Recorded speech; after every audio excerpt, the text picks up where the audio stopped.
Hello, and welcome back to the Say Yes to Chocolate podcast. I'm Dr. Becky, here with my co-host and partner in crime, Sara B. Hey, everyone. All right, so Dr. Becky, I have to start this episode off with just a little confession. Mm-hmm.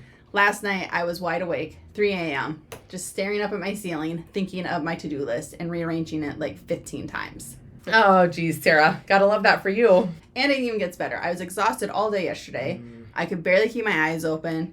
But then as soon as my head hit the pillow, wide awake, my brain was thinking about everything I've said in every email I sent since 2019. Okay, so first of all, welcome back, everybody.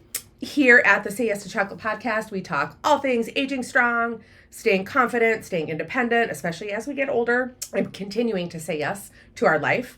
And Sara, that 3 a.m. thing that you were just talking about, I want you to know it's not a Sara-specific problem. I think it's something we all struggle with. Yeah, that's why I'm really excited to talk about this today. I think it's honestly probably one of the top 3 things that women used to bring into my clinic, and one of the top 3 things that we probably talk about on the regular at the Wellness Center, especially as we get into like our 40s and 50s and beyond. I think it's just a huge struggle just as we age in general. And it's usually said with this look of just like complete defeat because people don't know what to do. It's like they're personally failing at what should be something that is so simple, which is sleeping, that we have to do every day. Yeah, I absolutely have felt that, right? Like, it's like, why has everybody else have it figured out? And then why am I still wide awake at 3 a.m. and struggling? But here's the secret, Sara. I think everybody struggles with sleep. Even Ryan, my husband, will tell you, my house, I'm probably one of the best sleepers out there. And I've not really ever struggled with sleep until this last probably decade or so. And my house is not some like perfectly regulated sleep sanctuary, you know. It's a priority in our house, but it's by no means perfect. And Mac, our dog, alone ruins this fantasy of a perfect sleep night on a daily basis. We didn't realize we were going to have another toddler when we decided to bring Mac into our life. So that golden energy. Yes, golden retriever energy. So yeah, how is Mac doing lately? Yeah, Mac is great, actually. Having a golden retriever on a farm in tick season brings its own special kind of gift, but he's great. He just has brought so much joy. But his sleeping habits and needing to be my Velcro baby, especially at night when we're sleeping, is its own kind of, nervous system disruption. And I think that's probably the most common thing that we hear from women on the regular is that you're just completely exhausted during the day and not able to sleep or not able to sleep really good, getting that deep restorative sleep. Yeah, I think just that wide awakeness. Wired but tired. Wired but tired. Yep. Absolutely. And I think everybody that struggles with this feeling of being wired but tired feels like it doesn't make sense, and it's such a contradiction, right? But it actually makes complete sense once you understand what's actually happening behind the scenes, especially when we get into kind of this getting older season of life. Okay, so let's just break this down, because I've also been living with this for the last couple of years. Yeah. Kind of thought it was maybe being perimenopause, but maybe it's not. Well, it is perimenopause. That's kind of a buzzword right now, which I think is great that it's being brought to the forefront and actually having conversations like this. And so, it is partly, but it's also your nervous system. And today, that's actually what we're really talking about. Stress and sleep aren't 2 separate problems. And we're all on such an elevated level of living that we, buzzword wise call stress, but our nervous systems are like never given a chance to relax. And it directly impacts the body's ability to sleep and to be able to switch into that more of a kind of parasympathetic or rest and relax, rest and rejuvenate state of the nervous system.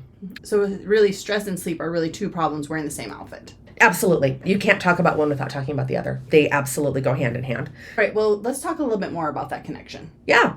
So let's think about it this way. Your body has a very specific, useful, and deliberate stress response system. Cortisol, adrenaline, and this whole fight or flight setup. And it's designed to keep us safe. It's supposed to spike when there's an actual threat, help you handle it, and then come back down, right? So spike, get out of danger, come back down, relax, go on with your life.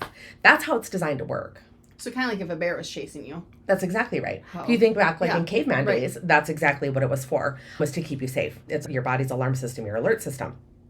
But for a lot of women, especially as we get older, that system is staying switched on. Our body is having a harder and harder time switching that off. So when the bear is gone, then we can go into relax mode. But it's like low grade all day, every day, because today's bear, right, is like work stress, family, hormone shifts, health challenges, if you have that, nutrition inadequacies, not sleeping well, right? Yeah. So it's not the bear anymore. And sometimes it can be really difficult to identify what stressors actually are, especially if they become habitualized, if they're just on the daily things that are happening to you every day. So then it starts messing with how your body regulates cortisol and adrenaline and the fight or flight hormones. And it just never fully comes back down to its reset point. Okay, so there's really no bear, right? Like we don't live in cavemans. We're not getting chased by actual bears. No. But my body and my nervous system doesn't know the difference. That's exactly right, Sarah. Your body thinks there's always a bear. We're prey animals, and so we're always on the lookout. Even if it's subconscious, we're always on the lookout for ways to keep ourselves safe and out of danger. And so here's the part that connects to sleep. Cortisol is supposed to follow a curve throughout the day. It's actually supposed to spike in the morning. Cortisol is useful and it's very necessary. Cortisol is actually what wakes you up. So we have to have it, but it's typically highest in the morning. And then it's supposed to taper down as the day goes on so that by nighttime, your body can shift into rest mode. So how does chronic stress come into a play in that cycle? So when you're chronically stressed, that curve gets flattened or it gets flipped on its head, right? Some women feel tired in the morning and wired at night. That's the exact opposite of what we want. That's that flip. So you're lying there exhausted. You can't keep your eyes open anymore, but your body is chemically primed for alertness, not sleep. Mm-hmm. And that's literally what's been happening to me, right? I'm drinking in the morning, 10 p.m. at night, I could rearrange half my house. Right. But mentally you're exhausted. Yep. So it's not a willpower problem. And I think that's where a lot of people, especially if we don't talk about this, feel guilty about this, right? We just got to power through, which becomes its own kind of stressor too, by the way. So it's not just a relax problem. It's not just a, take a few deep breaths type of a problem. Your nervous system is doing exactly what it's been trained to do, given the inputs it's getting, if that makes sense. That does make sense. So let's just do a quick science moment. Yeah, sure. And let's just understand the actual mechanics behind all of this. Sure. So for those of us that like to do this little deep dive, I love the science minute. It's my favorite part of the podcast. So essentially this whole system is in your nervous system. Its whole system is housed in the brain and your spinal cord, which is just fascinating, right? It's actually called the A axis, which is the hypothalamus, pituitary, adrenal axis. The hypothalamus is a chunk in the brain. The pituitary is a gland in the brain. And the adrenals are these little round structures that sit on top of the kidneys. So it's literally brain to body. It's beyond fascinating. But your hypothalamus in your brain senses stress, right? That's what's constantly surveying your environment for stress. It sends a signal to the pituitary gland right here. Your pituitary gland then either secretes hormones or sends its own nervous system signal to your adrenals. And then your adrenals release more hormones or adrenaline, other excitatory chemicals. And that's the chain. So it's kind of like a relay race. Yeah. Right? They're passing on that baton. Yes, it's exactly like a relay race.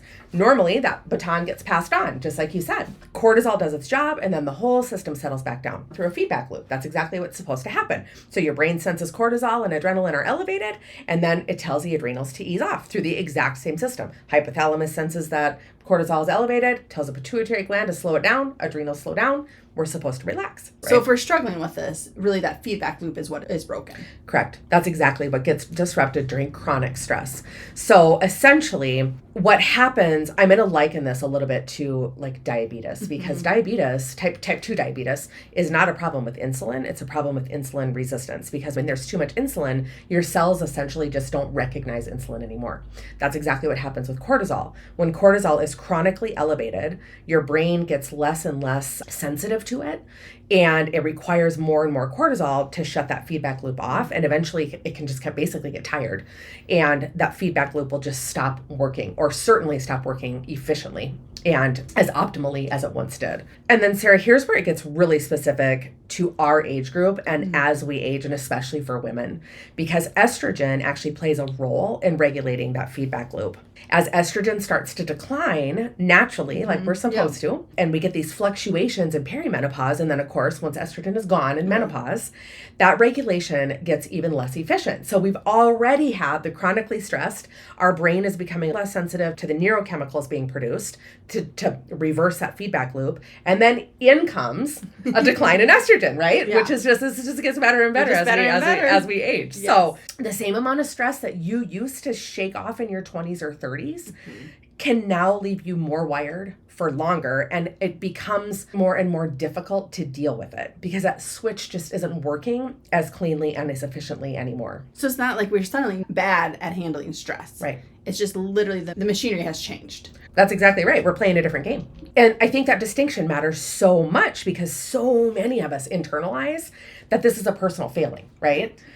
I used to be able to handle so much more. I used to be such a good sleeper. I used to, what is the problem? Do I just not need as much anymore? Is it always going to be like this? And you're not weaker. There isn't anything wrong with you. Your regulatory system is working with less support than it used to have. So actually that makes me feel a lot better. And I think a lot of our listeners are going to feel a lot better because I think a lot of us probably felt like we've been weak. We got weaker mentally and or just softer in general. Yeah, you're just getting soft, right? Yeah. And you haven't gotten soft. That's what I really want to emphasize here is you haven't gotten soft.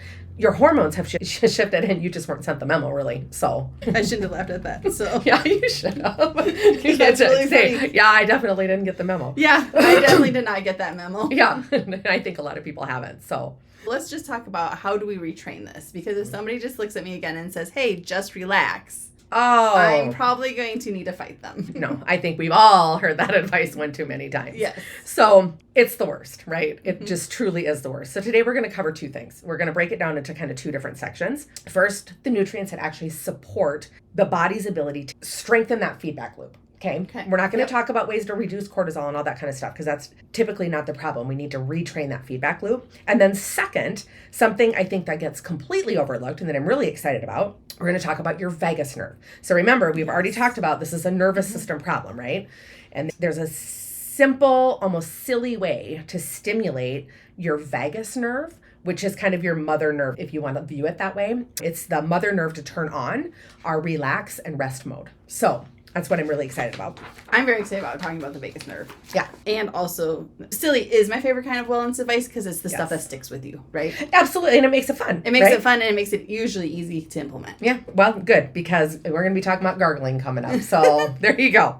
I'm sorry, what? You're a weirdo. You heard me. We'll get there. Let's start with the nutrients, Sarah. And like we always do, we're going to be keeping this really simple, right? Because if it's complicated or a 12 supplement regimen, nobody's ever going to do it, and myself included. So. Right. Well, and my cabinet's already full. So I think the last thing I really need is more supplements. Yeah. So we're going to distill it down and we're going to talk about the big players in this space. So the first one, and honestly the one I recommend more than almost anything for this specific issue is magnesium. We also talked about magnesium's importance in the bone health episode. So if you're interested in that and how magnesium plays in with bone health, which is another women's health. Right. And that's episode 34. Yeah. So you can go listen to that. But magnesium plays a critical role in so many body functions. But for stress and sleep specifically, the form of magnesium matters very much. Okay. So explain more about those forms of magnesium because there are so many different ones and I've definitely taken the wrong ones. Yeah. And spent more time having my digestive being upset than I did sleeping. Yeah. That's the number one thing that we hear from magnesium is I would love to be able to take it, but I'm in the bathroom, right? So you're not alone. But specifically for calming the nervous system and supporting sleep, you need magnesium glycinate. A lot of people will pick up magnesium citrate. That's the most common form of magnesium. And it does help. Now, if you're constipated, it's going to be your friend. But magnesium citrate is the one that will leave you running to the bathroom. So specifically for sleep and stress, we need magnesium glycinate. It's bound to hence the glycinate. So magnesium citrate is bound to citrate, right? Sure. Kind of like calcium is the same way. You'll see those words. So it just means that it's bound to glycine, which in and of itself is a calming amino acid. And you might hear that also amino acid is part of a protein. We've talked about that in previous episodes as well. So magnesium glycinate is bound to glycine, which is an amino acid that calms the brain. So you're actually getting a 2-for-1, right? It crosses into the brain more easily because it is an amino acid. binder. It supports GABA activity. If you guys have ever heard of the word GABA or seen that on the shelves, GABA calms your whole nervous system. So this specific form of magnesium is much more gentle on the digestive tract and very specific for sleep and stress. So it's like the chill magnesium. It is. Yep. It's the chill out. Yep. It's a chill pill. Yeah. We'll just put it that way. Magnesium citrate is functional. That's the one that helps with digestion or constipation, kind of gets things moving. And magnesium glycinate is the chill one. That's exactly right, Sarah. And low magnesium is directly tied to poor sleep quality, not necessarily quantity, but quality, and higher anxiety. So you're just a little bit more revved up. So if you're depleted, which most of us are, especially in this day and age, it's often the first domino that we need to tackle. And sometimes that's all you need to do. So for people who need a little bit more, what would be next? Okay, so next up is L-theanine. And L-theanine is another amino acid, which is found naturally in green tea. So if you've ever heard that green tea kind of calms the system, it's because of the L-theanine that's in it. It's become one of my favorites because it doesn't sedate you. It doesn't make you feel sleepy or like brain foggy. It just takes the edge off, essentially. So it promotes alpha brainwaves, and alpha brainwaves is the brain state that you're in when you're calm but still alert, right? So it's kind of like how you feel right after meditation or right after just taking a short little power nap, like you're just calm but alert. So it's not like a sleeping pill. No, not at all. It's not like a sleeping pill at all. And I'm glad you brought that up, Sarah, because a lot of women are hesitant to try something for sleep because one of two things. They're either worried about becoming dependent on it or they're worried about waking up groggy in the morning, and a lot of pharmaceuticals or over-the-counter true sleep aids, that's exactly what happens. So L-theanine is not doing that, and neither is magnesium glycinate. It's just quieting the mental noise so your brain can actually downshift. Remember, we want that hypothalamus to downshift instead of doing your grocery list at 3 a.m., right? Yeah, so I needed this yesterday. Yes, you did. So next up, ashwagandha. And ashwagandha is a little fascinating thing. I love ashwagandha. It's what we call an adaptogen. So it's in the herbal family, but it's not an amino acid. It's not like magnesium, which is a mineral from the earth. Ashwagandha is actually an herb from a plant. And when I say the word, that's exactly what it helps your body do, is adapt. So it supports the systems in your body, which allow your body to then make the decision to adapt one direction or the other. So it's not doing anything to you. It's giving your body the ability to make the decision. Does that make sense? That's one of the best ways I can describe it.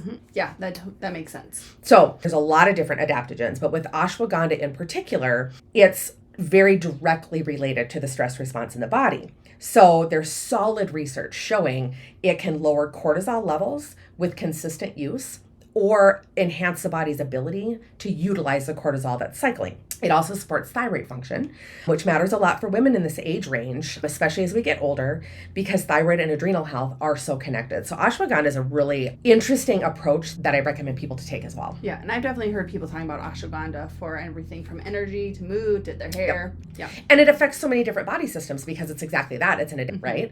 And if you think about all of the things stress can affect, then it makes sense that ashwagandha can have an effect on all of those different things as well. Yeah. So supporting the stress response, just in general, has this ripple effect throughout the whole body. It's not one specific magic ingredient. It's addressing something upstream that's touching a lot of things downstream. So we have magnesium glycinate. We have L-theanine and ashwagandha. Yeah. That's feeling manageable. Yeah, and that's the goal, right? It has to be manageable. I do want to mention GABA one more time, specifically because people hear about it constantly. We get asked about it, in the wellness center. Yeah. And people get confused about whether they should just go buy a GABA supplement or take something to support our body's own GABA production. Yes, we definitely have had this conversation. Yeah. So let's clarify that. Yeah. GABA is your brain's primary calming neurotransmitter. And neurotransmitter is just a fancy word for brain chemical, essentially. It's a chemical your brain produces. What it actually creates, though, is a sense of quiet in your brain and throughout the whole rest of your nervous system. So it's that neurotransmitter that just makes you feel like I'm calm, I'm quiet, I got this. I think a lot of people are not familiar with that feeling as we get older because it becomes less and less common and harder to stimulate it. The tricky part, though, is that GABA itself doesn't cross the blood-brain barrier when you take it in supplement form very well. So if you're going to try and take it as a supplement, the source of the GABA, the way it's formulated, the product that you're actually buying becomes really, really important. And so if you're looking at just buying a GABA supplement off the shelves, let's say just your general, Lewis or Walmart or CVS, it's probably not doing what you think that it's doing. And that also can be really frustrating because then people think that GABA just doesn't work, right? And that's part of why I like the magnesium glycinate and the L-theanine so much, because they support your body's ability to produce its own GABA rather than trying to take a supplement to do the job for the body, if that makes sense. Then you don't have to worry about whether or not you've got the right formulation, whether or not you got the right product, whether or not it's actually crossing the blood-brain barrier. The body's actually doing the job it's supposed to be able to do. Yeah. So it's really not more about adding more. Correct. It's more about how can we support the system. That's exactly right. So is there anything like food-wise that we should be adding or focusing on? Because we cover some really great supplements that are relatively easy. Yes. But how can we use nutrition and food to help support that? Yeah, I love that, Sarah. Thank you for asking that. Food matters here, and it matters a lot. And that sometimes the timing of food also matters. Yeah. But obviously magnesium-rich foods like leafy greens, pumpkin seeds, dark chocolate, which you're welcome. Yes, fits nicely. Dark chocolate. Yes. Which fits nicely. And as you can see, Sarah's been yawning as we're talking about stress and sleep. So maybe she needs a little bite of some dark chocolate right now. I maybe do. But anyway, that fits really well into a stress support diet, if you will. I kind of like that word. So then tart cherries actually contain a small amount of natural melatonin, which melatonin is a hormone produced by the brain that actually stimulates our sleep cycle. And interestingly enough, it is 100% dependent on our circadian rhythm, so our sleep-wake cycle. So getting sunlight first thing in the morning, having a wind-down routine at night, getting rid of artificial light and the blue lights like from your devices and stuff, all positively impact the body's ability to produce melatonin. And then foods that have tryptophan in them. So things like turkey, eggs, oats. Interestingly enough, that old adage, that you get tired at Thanksgiving after your turkey, it's true. So, and the way that works, though, all of those have an impact on serotonin and melatonin as well, which, like we just said, are sleep-inducing brain chemicals. So essentially, we're saying there's a lot of little pieces that are part of a bigger puzzle, but there's also just not a magic bullet. That's right, Sarah. Yep. Food first when you can. That's always the starting point. I think anyone who's been in our world long enough knows that that's always our starting point. These supplements are a reasonable, simple layer on top if you're dealing with that wired but tired kind of thing and food itself just isn't cutting it, or the other stuff we're going to talk about here in a minute. Yeah. And we just want to be really clear, because for somebody who's listening and is already spiraling, this is not like, hey, you need to go buy all this tomorrow and start it immediately. Oh, not at all. Start with one. And honestly, if I had to pick just one place to start, it would be magnesium. And magnesium glycinate specifically for stress and sleep, but a magnesium blend that has several forms of magnesium is always going to work better than an isolated single form. The research on magnesium and sleep quality is some of the most consistent research out there when it comes to nutrients supporting different body systems. And most of us are depleted in magnesium regardless. And so magnesium is just one of those supplements where you get a lot of bang for your buck. So, okay, so now let's talk about the vagus nerve. Vagus nerve. Because I feel like we hear this phrase 100 times. It's kind of a buzzword, especially on social media right now. But I love learning about the vagus nerve. Well, you've done a lot with the vagus nerve for yourself, just to help with that kind of sleep, stress management, and all that stuff. So the vagus nerve is basically like the biggest communication highway, if you will, between your brain and your body. So it runs from your brainstem at the base of your skull. So I'm going to point here, but it's pointing towards my brainstem in your upper neck, essentially at the base of your skull, through your chest, your gut, touching your heart, your lungs, your digestive tract, pretty much everything in your torso. And what makes it really cool is that it's actually one of the main drivers of your parasympathetic nervous system, which is your rest and digest. So we already talked about kind of that fight or flight. That's your sympathetic nervous system. And the vagus nerve is your parasympathetic nervous system. So it opposes the fight or flight. It brings you down. So when your vagus nerve is functioning really well, essentially you have good vagal tone is what we call that. It's kind of a cool little word. The body can shift out of stress way more efficiently. And when it's not, when you don't have good vagal tone or your vagus nerve is not responding very well, you get stuck in that revved up state that we talked about earlier. Sure. So it's really that off switch for when the bear's chasing us. Yes, that's exactly what it is, Sarah. Think about your nervous system like a car, really. Your sympathetic nervous system is the gas pedal. That's your fight or flight tells your body to rev up, right? Yeah. Get moving. And your vagus nerve is essentially your brake pedal. So it's the thing that lets you slow down and shift into rest and repair mode. Oh, I really like that visual. Yeah, I find that makes it really easy for people to kind of understand where this comes into play. And here's what most people don't realize. A lot of us have been driving around for years with our foot barely off the gas, right? We're just always on the gas.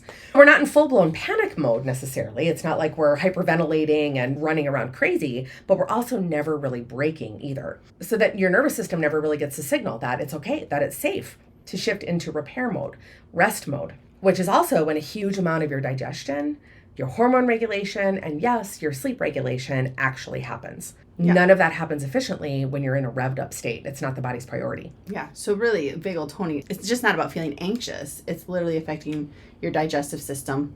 Yes. Your hormones, which also makes sense, right? Because how many people, when you feel anxious or are really stressed, your tummy, like the bloating is more. The discomfort's more. Absolutely. You get an upset stomach. Yeah. You're not breathing deeply. I mean, it literally affects everything. It's also connected to what we call heart rate variability, or HRV, Sarah. And a lot of the wearables, like our Oura Ring, there's also a Whoop. My youngest daughter has a Whoop. But there are these wearables that kind of monitor your body signals. And so HRV is one of the things that these wearables will monitor for you.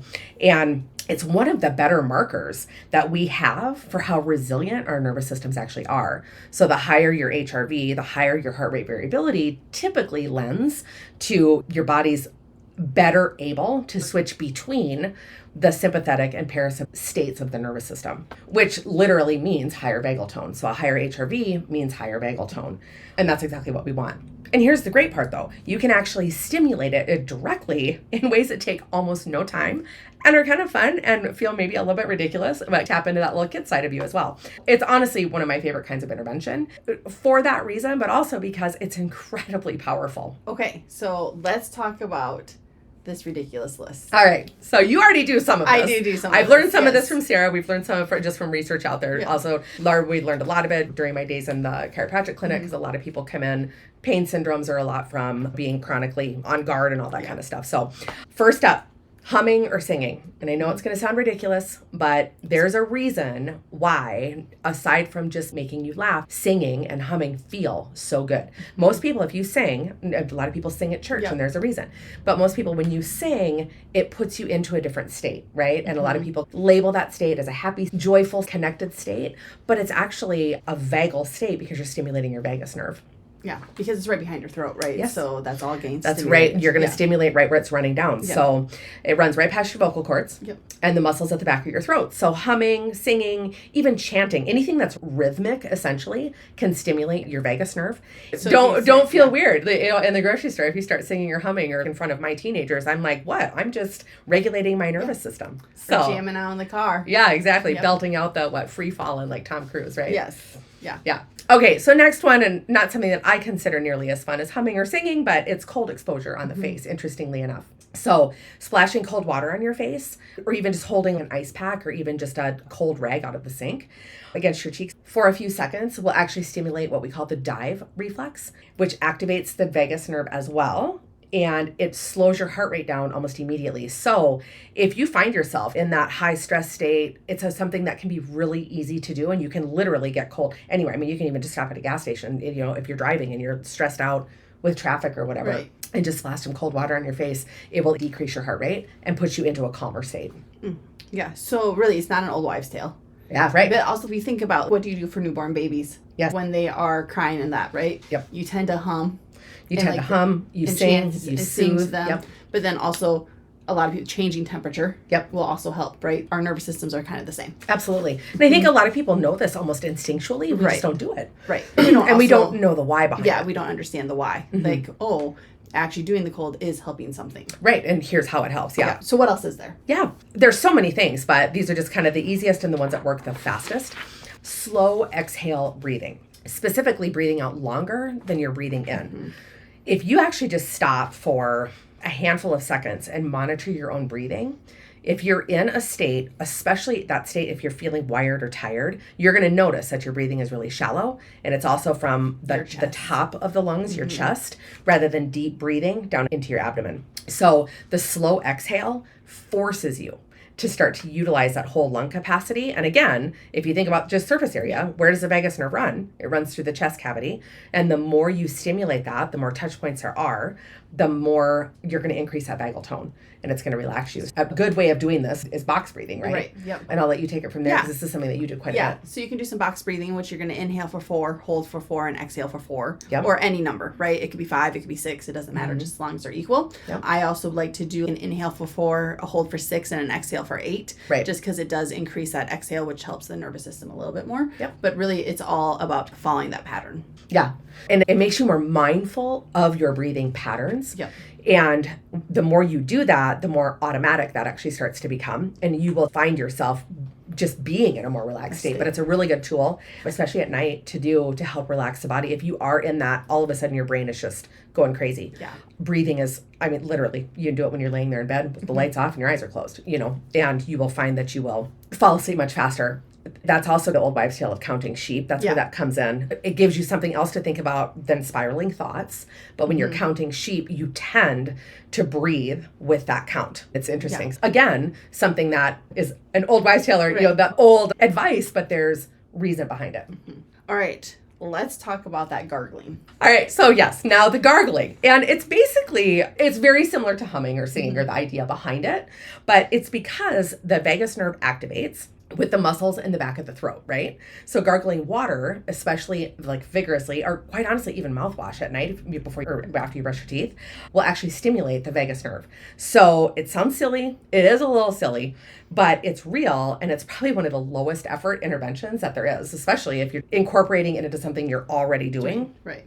The key here, though, is you have to aggressively gargle, Sarah. So tonight, one step you could try is really just aggressively gargling. Such a funny thing to say. I know. Isn't that funny? Yeah. Aggressively gargling to mouthwash before bed. And basically, yes. And be supporting your nervous system, which is really funny and silly, but it works. Yes. And really, this has been some of the best stuff I've learned this year. Yeah. It has. And it's probably been one of the best things you've done for yourself with the vagal toning and really dialing in your sleep and stress response. Yep. So, yeah, for sure. Yep. And there's one more thing I want to mention. And again, I love it when you brought up the baby, or if you think about trying to calm a child or getting them into that parasympathetic, one of the things that we'll also do is we rub, right? And rubbing or massaging specifically the ears, and you'll do that with a baby. You'll rub their head, you'll rub around their ears, and it gives them almost an instant calm. And it's because the outer ear along the ridge and around the lobe is a branch of the vagus nerve. So it's just fascinating, because just a little bit of ear massage, ear stroking, even just touching your earlobes. And if you ever notice, you'll see the people who are doing that, who are really stressed. People tend to do that a lot.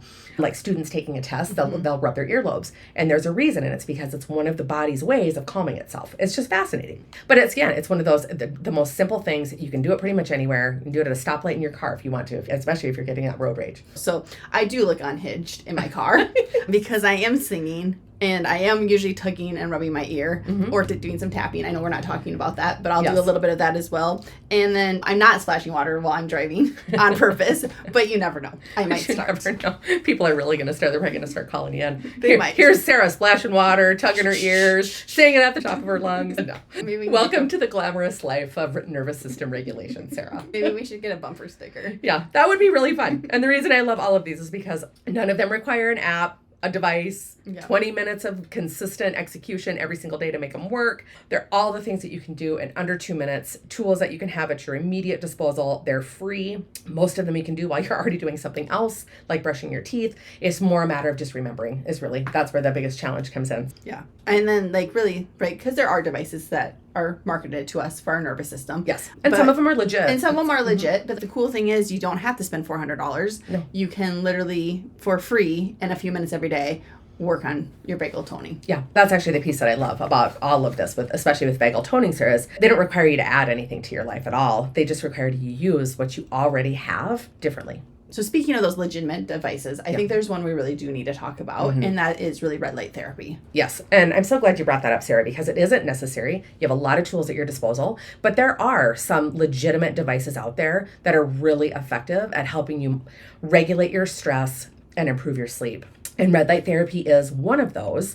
We mentioned it in our newsletter last week, and the research that's behind it. So if you're not on our newsletter list, there'll be a link in the show notes so you can join up. But it was in our newsletter last week, along with the specific research that has come out in recent months about red light therapy and all of the different systems in the body that it affects and improves, and stress regulation and sleep hygiene are two of those areas, interestingly enough. Let's talk a little bit more about that research. Because using light to stimulate sleep seems kind of backwards, right? Yeah, so a little bit of background on red light therapy, because this actually matters quite a bit. And there's a lot of devices out there now. Anytime something makes it new on the market, a lot of companies will kind of jump on the bandwagon, and all of a sudden you get fads that are out there, devices that don't work. So the red light therapy and the specific wavelengths of light in those devices matters a lot. Let's dive into just a little bit of the research, a little bit of the science, so you can navigate this if it's something you're interested in. Red light therapy uses very specific wavelengths of red and near infrared light. Red light is what you see. Near infrared is invisible to our eyes. Dogs can see it, interestingly enough. Oh, that's super yeah, fast. actually to red light therapy devices. So if you have one in your house or like at a store, dogs will actually go towards it because they know instinctually that it's good for them. So that's a little tidbit too. But depending on the wavelength, it affects the body differently, right? There's different parts of our body that respond to those different wavelengths of light. So one way that I really kind of like to explain red light therapy is on the spectrum of wavelengths of light. UV or blue light is on the wavelength from the sun, and that's the damaging. We hear all of that. And red light is on the other end of the spectrum. So you kind of get all of the goodness of the sun without the damaging UV exposure. So we'll talk a little bit more the near infrared side in our inflammation episode coming up next. But for sleep specifically, the piece that matters is what happens with melatonin. That's actually how red light therapy works to help modulate stress and improve sleep. And does the timing of when you're doing this red light matter?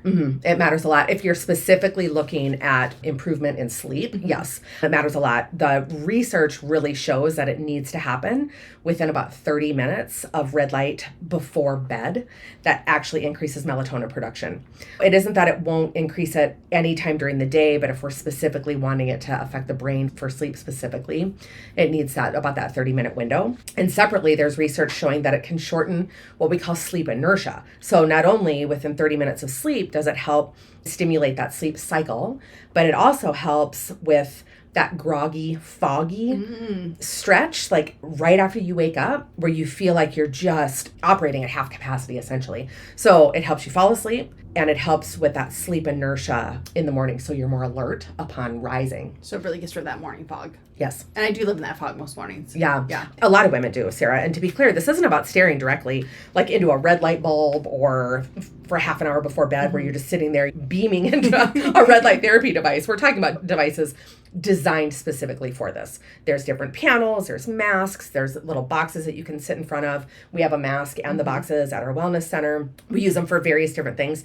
Red light therapy has a lot of benefits, not just sleep. That was also in the newsletter from last week. And so if you're interested in our top pick, because like I said, the nanometers of red light and the near infrared matter a lot. They need to be vetted. They need to be the ones the research are being done on. So there's a link in our show notes as well with our favorite red light therapy devices. They're also within a reasonable budget, because that can be the other challenge is finding legit ones that aren't really expensive. So the great thing about doing red light at night, because I know you use the mask at home, is that you can pair it with some deep breathing exercises. Yes. A little, maybe even meditation or some chanting or something. So it's like a full nervous system spa experience. Yeah, absolutely. It kind of is. And what I like specifically about red light therapy is that it fits in the same category as that vagus nerve work, right?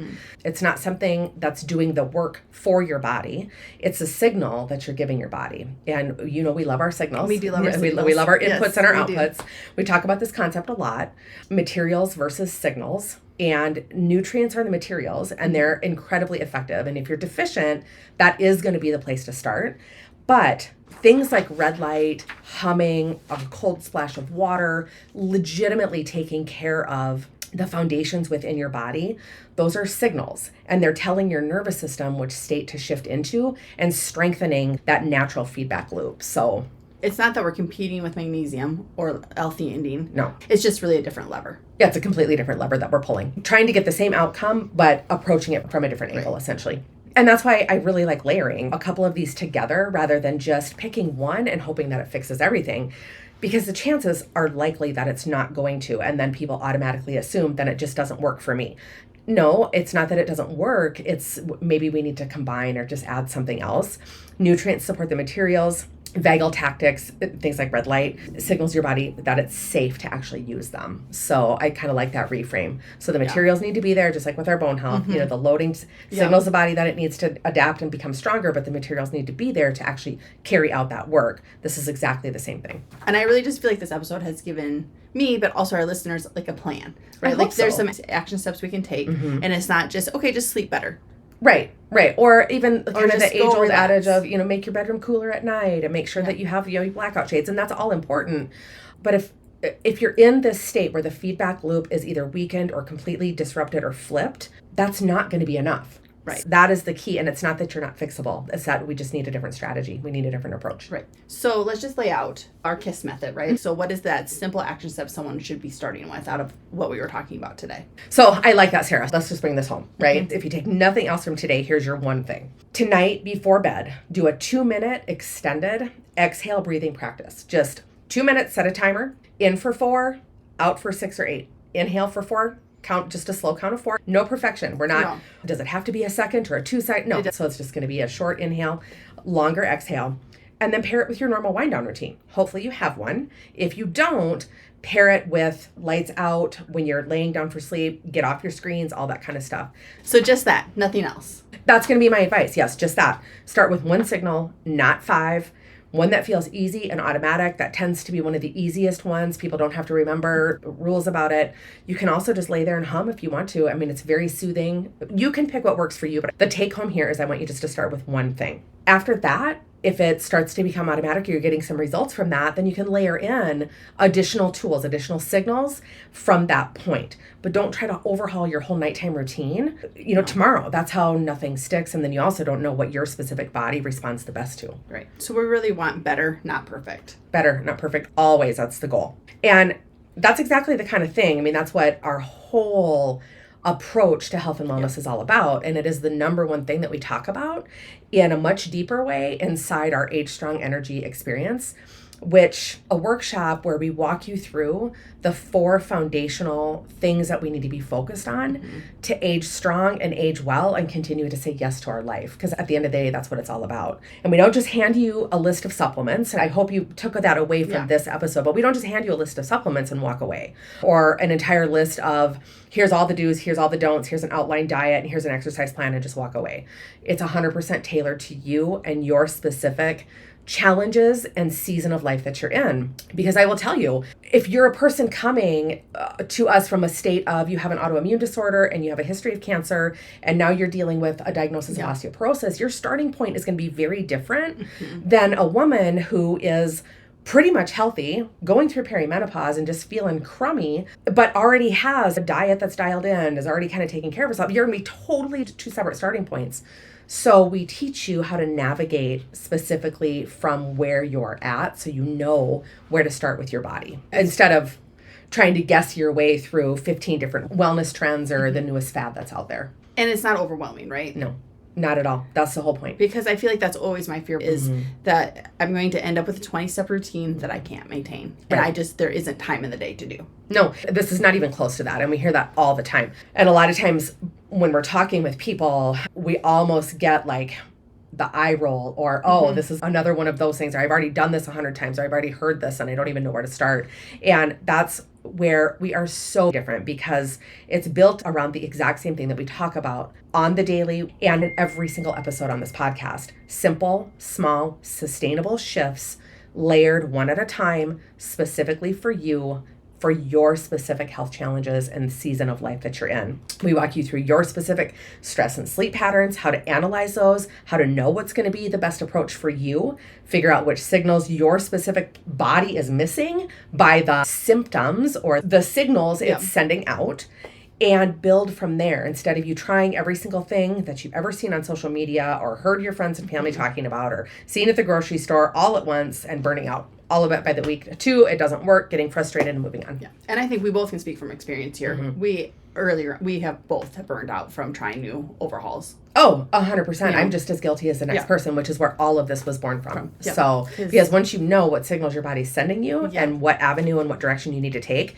you can also change course because our lives are all fluid. And so you can also change course when Christmas hits and we're dealing with a different set of stressors or a different set of challenges, or it's wintertime versus summertime, right? And so you don't have to start from square one or get lost again and have to start all over, because you know what your body's trying to tell you and what steps to take from there. So tonight we're all going to do some deep breathing, inhaling longer than we exhale. Yes. Maybe we're going to try gargling a little bit more aggressively because it's fun and silly. Yes. And it works. And just please, at the end of the day, know that your body isn't broken and that this isn't how it's just going to be, right? From here on out. You're just stuck in a pattern, and patterns can change. Your body has the full ability to change those patterns. I really love that. Mm-hmm. You know, like that our body is constantly changing and remodeling, and then so can our patterns. Yes. And that's really the whole point of today. Yep. And in reality, our nervous system isn't working against us. It's just running the same program that it's been conditioned to run. Right. And it's tired. And it's tired. And it's time for a reset. Yeah. And hopefully we've given you the tools to know how to help your body reset that very natural rhythm. And that feels so much kinder to yourself than to think, what's wrong with me when I wake up at 3 a.m. and I'm wide awake. Right. And honestly, way more accurate. And it also puts you back in the driver's seat and in control, and empowers you with some tools. Because if you wake up at 3 a.m. and you're going through your grocery list, you can be like, no, I'm going to try some breathing. Yep. I'm going to hum. I'm going to rub my ear. Whatever you need to do, you can put yourself back into that relaxed state. It's giving you some tools to be able to do that now. Or you could also have a little bit of dark chocolate by your bedside. Haha, yes, or a little magnesium bump at that 3 a.m. Because, Sarah, it's always a good idea to say yes to chocolate. Thanks for hanging out with us on Say Yes to Chocolate. If today's episode gave you a win, something to think about, or even just a smile, we'd love it if you'd subscribe, rate, and share it with a friend. Want more? Join our email newsletter so you don't miss a beat, and come find us on all the social channels at Say Yes to Chocolate Podcast for all the quick hints and tips. And don't forget, you can always send us your questions or episode ideas. We love hearing from you. Until next time, keep it simple, stay curious, and always say yes to chocolate.